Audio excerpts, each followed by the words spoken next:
애국개몽운동단체는 뭐 많지 않으니까 앞머리 따서 일단 정리하고 갑시다. 이렇게 외우시면 행복합니다. 독보헌 자엽신, 독보헌 자엽신, 독보헌 자엽신, 독보헌 자엽신, 독보헌 자엽신. 여기 보면 신은 제가 별도로 쉼표 뒤에 따로 구분을 했는데요. 이유가 있습니다. 신민회는 애국개몽운동이긴 하지만 조금 성격이 다르다. 그래서 독보헌 자엽하고 가지만 신은 별도로 조금 기억을 해야 됩니다. 너무 중요해요. 일단 독립협회죠. 1896년입니다. 아관파천 이후에 서재필이 귀국하여 독립협회를 설립하죠. 그 다음 1904년에 뭐요? 보안회가 존재합니다. 보안회. 그 다음 1905년에 헌정연구회죠. 입헌정치체제에 대한 주장을 했던 헌정연구회. 그러니까 이들은 1905년 을사조약 이전의 단체예요. 을사조약 이전의 단체는 뭐다? 독보헌 이렇게 됐죠. 을사조약이 맺어지던 해의 주요한 사건들 제가 암기법으로 좀 정리한 적이 있는데 뭐였죠? 독하영포울 요거 혹시 기억나나요? 기억 안 나면 지금 외우세요. 독하영포울, 독하영포울, 독하영포울, 독하영포울, 독하영포울. 독도 불법 점령했죠. 일본 놈들이.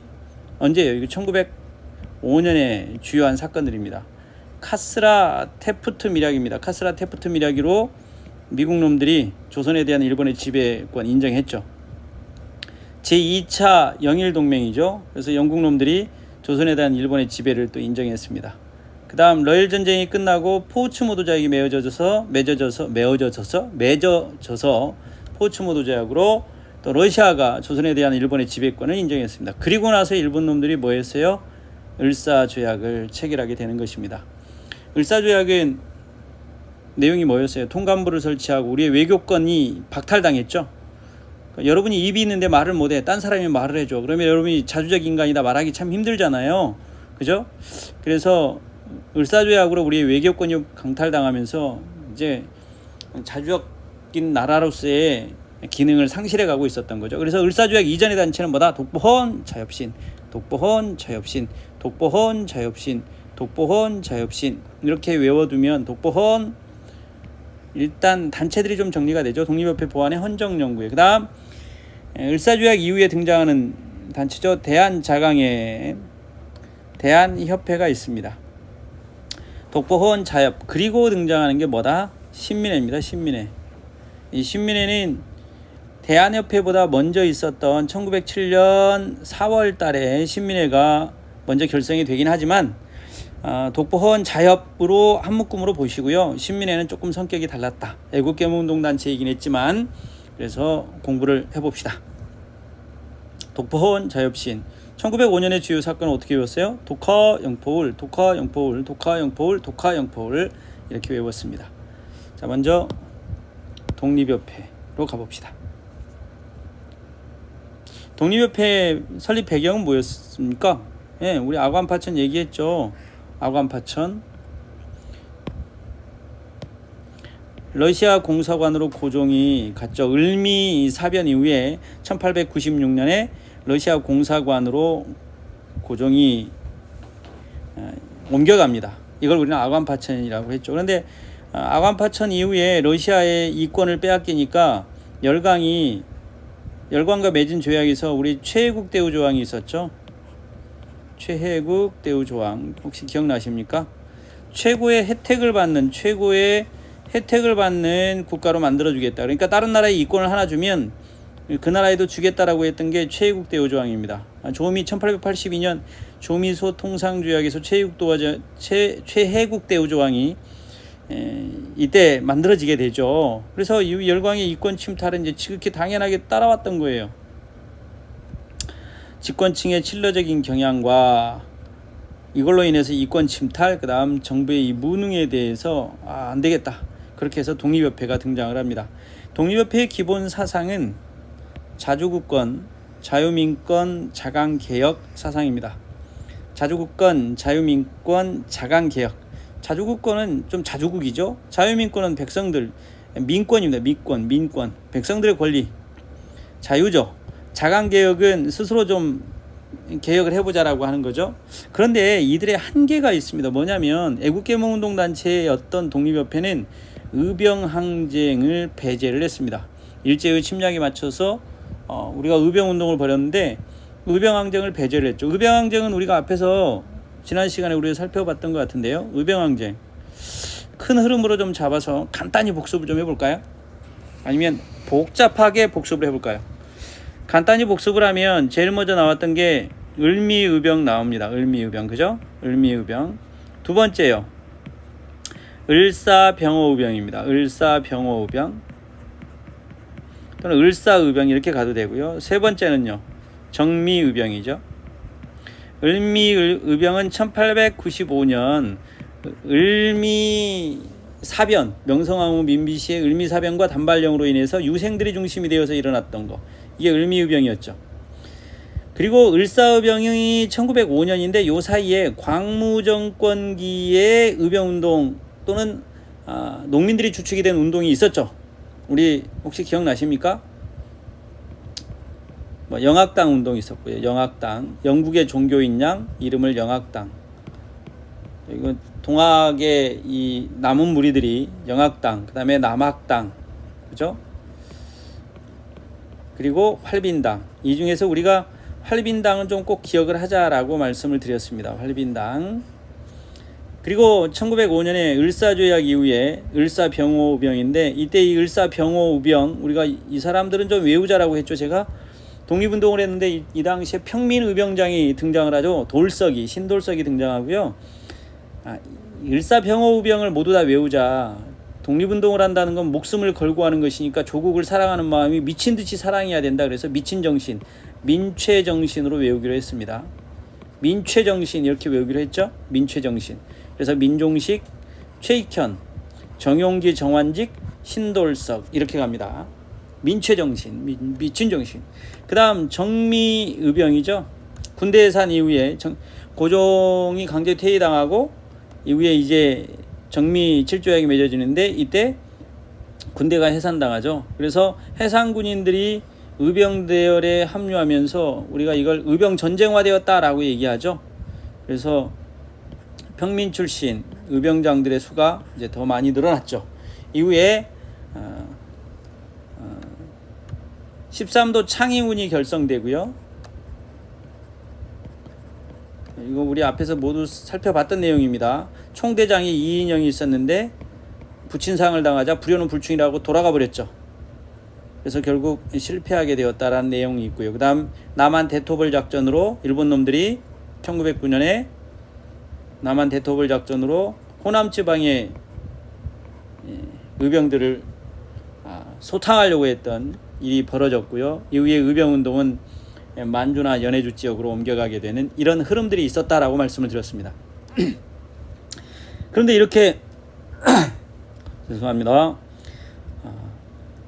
조국을 위해서 싸운 사람들, 이 의병들을 도둑의물이다 이렇게 얘기하는 독립협회는 도대체 어떤 성격을 가지고 있을까? 여기에 지금 좀 혼란스러운 부분이 있는 거예요. 그죠? 의병항쟁을 배제했다. 도둑의물이라고 했다. 자, 좀 올려서 살펴보겠습니다. 자, 주요 인사로 보면 독립협회 회장 안경수, 위원장의 이완용, 고문의 서재필. 자, 이런 사람들이 있네요. 서구 시민사상가로 서구 시민사상가. 그러면 대표적인 사람이 서재필이죠. 서재필은 갑신정변 때 젊은 나이에 참여를 했다가 김옥균이랑 같이 참여했다가 이제 이 집안이 아주 풍비박산이 납니다. 그래서 서재필만 혼자 도망을 가죠. 그래서 미국에서 박사학위를 받고 필립 제이슨이라고 하는 미국인이 되어서 돌아와요. 그리고 한 게 독립협회 운동이에요. 자, 그다음 개신유학자 서구 시민 사상가도 있었고 개신유학자 남궁옥 정교, 그다음에 중도파도 있었네요. 이상재 선생 같은 분이죠. 개화파 무관 한규설도 있었고, 나중에 정부 강요였던 이완용, 안경수 이런 사람들은 뭐 했다? 탈퇴했다. 그래서 도시 시민층을 주요 구성원으로 하여 학생, 노동자, 부녀자, 해방 천민 등 광범위한 계층으로부터 뭘 받았다? 지지를 받았다. 이제 자주국권 자유민권 자강개혁 운동을 벌였던 그런 사상을 가지고 운동을 했던 독립협회가 여기는 누구의 시민층의 지지를 받았다. 그러니까 서재필이 갑신정변에 참여했을 땐 시민들의 지지를 받았다 못 받았다. 자, 그리고 이들의 활동을 봅시다. 이들의 활동을 보면 활동에 고종 황제여 돌아오소서, 러시아 공사관에 있지 말고, 그래서 돌아옵니다. 1897년에 고종 황제가 돌아오죠. 어디로 돌아와요? 경운궁, 경복궁이 아니라고 얘기했습니다. 경운궁으로 돌아와서 뭐 해요? 대한제국을 선포하고 광무개혁에 착수를 하죠. 그죠? 광무개혁에 착수합니다. 자, 그 다음 그래서 고종의 황궁 요구를 독립협회에서 했고요. 두 번째는 신문을 발간했죠. 이 신문의 이름이 뭐다? 독립신문이다. 근데 이 신문은 관민합작 성격이 있었다. 관민합작이 뭐예요? 관과 민이 합작한 성격이었다. 그 다음 독립신문 다음에 또 뭐예요? 독립문, 독립관을 건립했다. 와, 이건 일본에 대한 독립이구나 라고 착각하시면 큰일 납니다. 이때의 독립은 어디예요? 청에 대한 독립입니다. 이 서재필은 갑신정변에 참여했었는데, 갑신정변은 갑시기한테 이렇게 외우라고 그랬죠. 물론 좀 더 깊이 공부할 사람들은 갑시기한테 사대문을 순환하다 제이제 내규를 정하라고 이렇게 해서 다 외워버리면 되지만, 갑신정변의 주요한 것들을 좀 정리하면, 조약만 보면 한성조약과 텐진조약이 있다고 했죠.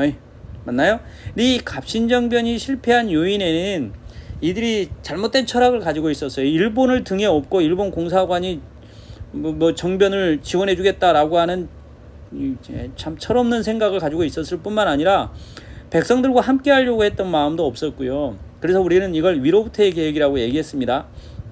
그래서 결국 청나라 군대가 들어와서 갑신정변이 끝나버려요. 그러면 이 갑신정변에 참여했던 서재필 입장에서는 청나라가 싫은 거예요. 그러니까 서재필이 얘기한 독립신문의 독립문, 독립관 이렇게 했지만, 이때에 이들이 얘기했던 독립은 청에 대한 독립을 말하고 있는 거였죠. 자, 이들이 했던 활동에 좀 더 살펴보면 만민공동회를 개최합니다. 그럼 만민이면 엄청 많은 사람들이 모였다는 얘기죠. 이 만민공동회는 우리나라 최초의 근대적 무슨 대회였다? 민중대회였다라고 얘기하죠. 우리나라 최초의 근대적 민중대회는 뭐다? 만민공동회다. 만민공동회. 아셨죠? 그리고 이 만민공동회에 관료가 참여하면 그게 뭐가 돼요? 관민공동회가 돼요. 뭐가 된다? 관민. 관료가 참여하면 당연히 백성과 더불어 관료가 참여했다. 그래서 참여했다. 그래서 관민공동회가 되는 거죠. 이 관민공동회에서 이후에 헌의육조를 결의하죠. 6가지를 결의를 합니다. 그래서 고종의 재가를 받아요. 뭐 하려고 했어요? 입헌의회 민주정치로의 개혁을 시도했다. 와, 정말 뭐 대단한 거죠, 그죠? 시도했다. 성공했을까요? 아닙니다. 성공하지 못합니다. 그 다음 이권 수운동을 벌이게 되죠. 독립협회에서 러시아의 이 저령도 조차 요구를 좌절시켰고요. 한러은행을 폐쇄시켰습니다. 러시아에 대해서 아주 반대했죠. 그 다음 프랑스, 독일의 광산 채굴권 요구 철회했죠. 근데 한번 보세요. 우리가 러시아 있고 프랑스 있고 독일이 있죠. 러프독 하면 뭐가 떠오릅니까? 러프독? 삼국간섭 떠오르죠. 그죠? 러프독 삼국간섭이 떠오릅니다. 1894년에 동학농민운동이 벌어지고 이 갑신정변에 이 텐진조약에 의거 일본 놈하고 청나라 군대가 같이 들어왔죠. 그리고 나선 청일전쟁이 벌어졌단 말이에요. 근데 이 청일전쟁에서 일본 놈들이 이겼죠.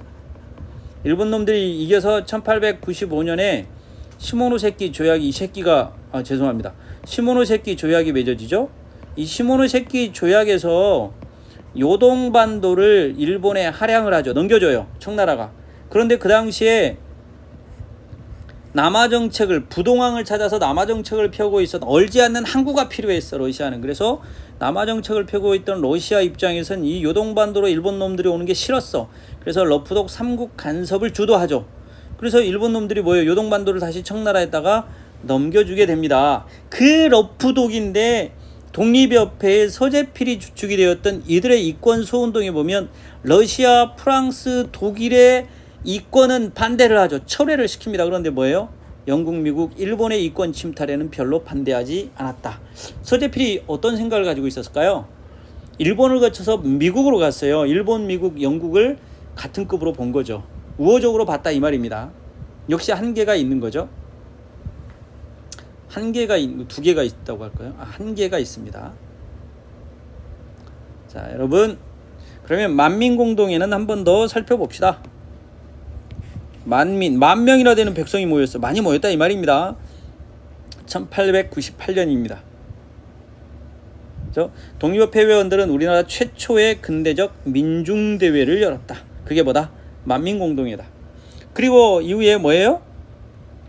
박정향의 진보적 내각이 수립되죠.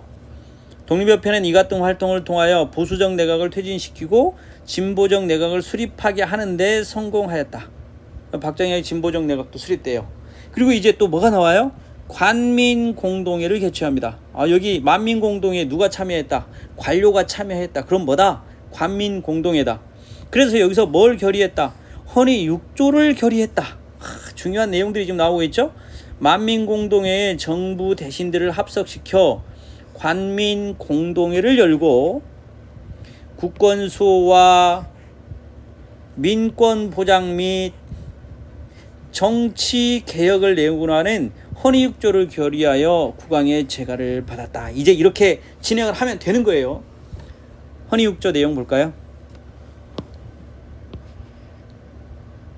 헌의 6조의 내용입니다. 외국인에게 의지하지 마라. 우리나라 자주국 아니냐? 왜 외국인에게 의지하냐? 그리고 그 이권들 좀 그냥 마음대로 주지 마라. 각 대신과 증촌 의장이 합동 날인하여 시행해라. 국가 재정은 어디에서? 탁지부에서 다뤄라. 예결산을 국민에게 미리 얘기해라. 공포해라.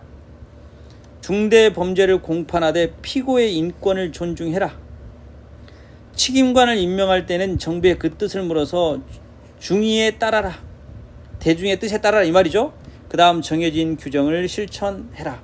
이 헌의 6조를 결의를 해가지고 국왕의 재가까지 받았죠. 관민공동회를 개최하고 헌의 6조를 결의해서 재가를 받았어요. 자, 의회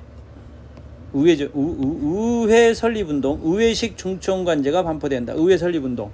정부와 협상을 벌여서 관선 의원과 관에서 정부가 뽑은 거죠. 그다음 민선 의원 같은 수로 하는 의회식 중추원 관제를 반포합니다.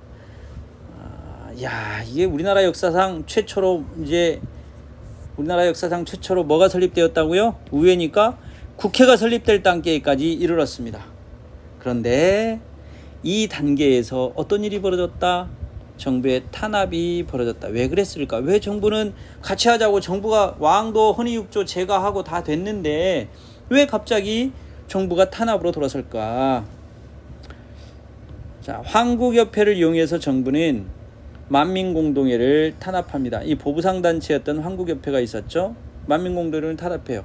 그리고 병력을 동원하여 민중들의 정치활동을 봉쇄를 합니다. 황국협회는 전국의 보부상단체라고 말씀을 드렸네요. 만민공동회가 열리는 곳에서 소란을 피우게 해가지고 이를 빌미로 독립협회를 1899년에 해산을 시킵니다. 공화정을 실시하려고 한다라고 음모론이 들어와요. 그래서 고종 입장에서는 만약에 공화정으로 간다 그러면 왕이 필요 없는 거잖아요. 고종 황제가 탄압을 하게 됩니다.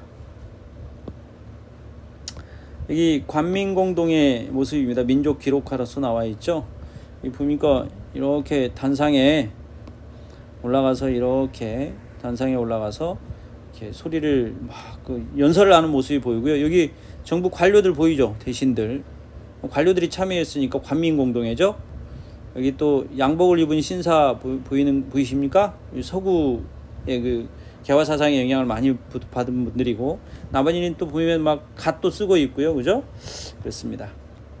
백정 박성춘의 관민공동회 연설문이 있는데요. 이거 한번 살펴봅시다. 생각을 해보세요. 지금 누가요? 백정이래요. 백정. 가장 천민이라고 여겨졌던 이 백정이 관민공동회에서 연설을 했다. 이건 뭐 기가 막힐 일이죠. 이 사람이 뭐라고 했냐면, 나는 대한의 가장 천한 사람이고 무지몰각합니다. 그래서 관민이 합심한 연회, 키워드죠. 그래서 관민공동회예요. 관민공동회. 그래서 만민공동회에서 시전상인이 회장에 선출되고 관민공동회에서 천인 출신인 백정이 연사로 나섰다는 사실은 평등사회의 출현을 알려주는 현상이었다. 자, 이게 독립협회입니다. 독보헌 자협신, 독보헌 자협신 이렇게 외웠죠. 독보헌 자협신, 독보헌 자협신, 독보헌, 독보헌, 독보헌, 독보헌, 독보헌 하고 자협하고 신은 별도로 따로 쓰자고 했어요. 이렇게 독보헌 자협신. 그런데 제일 먼저 이게 1905년 을사조약이죠. 을사조약 이전의 단체, 을사조약 이후의 단체인데 먼저 독립협회를 하나 우리가 끝낸 겁니다. 이제 보완회로 들어가 봅시다. 보완회. 잘 보완을 할까요? 보완회. 자, 보완회는 보황회로 외우면 행복해요. 뭐라고 외우면 행복하다? 보황회. 안자를 황자로 바꿔서 외우면 행복하다고요. 보완회는 보황회. 왜? 일본의 황무지 개척권 요구를 저지시켰어요. 일본의 황무지 개척권 요구를 저지시켰다. 어디에서? 보완회에서. 그래서 보황회로 외우면 행복하다. 보완회는 토지 약탈을 목적으로 일본이 황무지 개관권 요구를 했죠. 그러자 여기에 뭐 했어요? 반대 운동을 벌여서 저지시켰습니다. 일본의 황무지 개관권 요구를 저지시켰다. 그러나 결국 일본 측의 압력으로 뭐 되고 말았다. 해산되고 말았다. 그래서 보완회는 이렇게 정리하면 되고요. 그 다음 독보헌 헌정연구회로 갑시다. 1905년 을사조약 이전의 단체입니다. 헌정연구회. 헌정연구회는 헌정, 여기 보세요. 헌법이에요. 헌법, 정치. 자, 그러면 너무 외우기가 쉽네. 입헌정치 체제를 이 사람들은 주장했을 거예요. 국민의 정치의식 고취와 입헌정치 체제의 수립을 먹고 딱 맞죠? 헌정, 입헌정치. 외우기도 쉽네. 헌정, 입헌정치. 왜 이래? 헌정, 입헌정치. 헌법정치죠. 헌법. 헌정, 입헌정치. 그죠?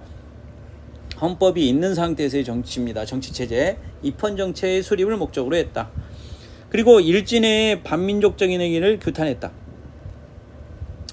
굳이 암기법을 만들자면 헌정으로 일진회를 때려버려. 헌정으로 일진회를 때려버릴까요? 헌정으로 일진회는 이 친일파 단체입니다. 이 나쁜 놈 새끼들. 헌정으로 일진회를 때려버려. 시모노 새끼. 자, 헌정으로 일진회를 때려버려. 헌정연구회죠. 입헌정치체제라고 얘기했어요. 입헌정치체제의 수립이 목적이었다. 이준, 양안묵, 윤효정. 일진회를 때려버렸죠. 헌정으로 일진회를 때려버렸어요. 일진회 왜 이래. 일진회의 반민족적인 행위를 규탄하다가 결국 해산되었습니다. 그래서 헌정연구회니까 헌법정치체제죠. 그러니까 법률을 중시해라 이렇게 얘기했습니다. 자, 그 다음 독보헌 이제 을사조약이 중간에 있고요. 이제 대한자강회가 나옵니다. 1906년이죠. 당연히 헌정연구회 다음에 나왔으면 헌정연구회를 계승했겠죠. 윤치호, 장지현, 윤효정. 의무교육을 실시해라, 악패를 금지해라, 단발을 시행하고 유색 복장의 착용 등을 정부에 건의했다. 각지에 지회도 설치했고요. 대한자강회는 뭐였어요? 1907년 고종의 강제 퇴위와 숭종 주기를 반대하는 운동을 벌여서 통감부에 의해서 강제 해산당합니다. 1906년 대한자강회에 있고요. 1907년 헤이그의 만국 평화에 의해 이상설, 이준, 이의종을 특사로 네덜란드 헤이그에 특사를 파견했다가 일본 놈들이 이걸 빌미 삼아서 고종을 강제 퇴위시키려고 하자 그 반대 운동을 벌였다. 그래서 통감부에 의해 강제 해산당했다. 누가? 대한자강회가. 됐죠? 깔끔하게 정리되었습니다. 대한자강회 취지서 한번 볼까요? 자강 이런 얘기가 나오면 대한자강이겠죠. 무릇 우리나라의 독립은 오직 자강의 여하에 있을 따름이다. 우리 대한이 종전에 자강의 방법을 강구하지 않아. 쭉 가다 보니까 우리 모두 자강의 도에 스스로 강해지는 거죠. 자강의 방법을. 교육을 진작함과 식산흑업에 있다. 교육을 하고 상업이 발달하고 이렇게 해야 된다는 얘기죠. 부자가 돼야 돼, 나라가. 이걸 뭐라고 했다. 그래서 여기서 교육이 일어나지 못하면 백성이 지혜가 열리지 못하고 산업이 늘지 못하면 국부가 증가하지 못한다. 자강 교육 식산 이거 주장하면 누구다? 대한자강이다. 대한자강에는 뭐 했다? 고종의 강제퇴위와 순종주기를 반대하다가 통감부에 의해서 해산당했다. 자, 대한자강의 다음에 등장하는 게 누구예요? 대한협회입니다. 대한협회. 당연히 대한자강의 다음에 등장했으니까 대한협회는 대한자강회를 뭐 했다? 계승했다. 그죠? 대한자강회를 계승했다. 남궁옥, 오세창, 윤효정, 장지연 등 관인 폐습의 교정, 근면 저축의 실행 등등등이었죠. 역시 전국에 지회를 두었습니다. 수만 명의 회원을 확보했다. 대한협회입니다. 대한협회. 자, 사회 진화론을 좀 살펴보고 갑시다. 일대 독보헌 자엽 이 실력 양성 운동에 참여했던 단체들의 한계에 대해서 얘기할 때 우리가 사회 진화론 이걸 공부하지 않을 수가 없습니다. 사회 진화론이 뭐냐면 우리 쭉 한번 정리해 봅시다. 대한제국 말기의 애국개몽 운동가들에 의해 적극적으로 수용된 서양의 사상, 학문과 사상 중에서도 뭐가 있었다? 사회 진화론이 있었다. 근데 이 사회 진화론이 뭐냐면 원래는 다윈이 생물학적 진화론을 주장했죠. 생물학적 진화론. 그런데 이걸 사람들에게도 적용을 시키는 게 사회 진화론이에요. 인간 사회에도 생물학적 진화론을 적용시켜서 인간 사회와 국제관계에다가 생물학적 진화론을 적용합니다. 영국의 스펜서라고 하는 인간이 주장을 했죠. 이 이론은 약육강식과 적자 생존의 국제사회에서 제국주의 열강의 약소국 지배를 정당화하는 논리로 이용되었다. 적자 생존이니까 더 강하고 잘 버티고 힘센 사람이 약한 거 잡아먹는 게 당연한 거야. 이렇게 간다 이 말이에요. 그러니까 뭐예요? 식민지 지배가 당연하다라고 여겨지는 이론이 된 거죠. 그런데 애국개몽 운동가들은 우리나라가 생존 경쟁에서 살아남기 위해서는 실력을 길러야 한다는 논리적 근거로 사회 진화론을 받아들였으나 일제의 대한제국 침략을 합리화시키는 구실을 제공하는 등 부정적 영향을 끼치기도 했다. 그러니까 이 당시에 애국개몽 운동가들은 우리가 실력을 키워야 돼? 이걸 하기 위해서 사회 진화론을 받아들였지만 일본이 우리나라를 식민지 지배하는